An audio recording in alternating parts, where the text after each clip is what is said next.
Barkanku da zuwa tashar D-Plan Hausa TV. Don na subscribe sannan ka danna mana alamar ƙararrawa domin samun sabbin shirye-shiryen mu da zarar mun ɗora. Wallahi haka ne fa aboki. Yanzu ya aka Daɗi ta bu daɗi wallahi. ni gabaki ɗaya daga kasan na je ni gona ligi jikina gabaki ɗaya wani iri jikina.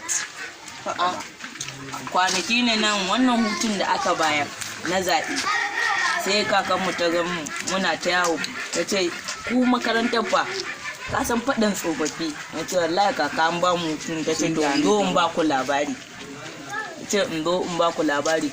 Ai kuwa wai kakan mijin wan ubanta ne sun tafi farauta kawai sai suka ji wata kuciya tana ku suka je wajenta to shi ɗayan abokin nahi ita wannan kuciya sai kuka take wannan kuciya mun je gunta ta ƙi da ta yi shi ne ta ce ai kundinta ne yake mata ciwo da Allah su taimaka mata da magani haka fa ice mata bai na ce gaskiya kaka yi aiki Buga uba ani ban taɓa manta ba na shiga wata unguwa shawagi ni na ga mai rake yawwa to ban da in sha rake abawa na ji na siyo raken nan da suka tafi fa masu raken suka ci ga rake kawai ka ruka siya rake original na hara kenan na hara kenan ne tila da labkeke tila da kasan bola haka ne tilan nan yan unguwar da suka haka suka ce min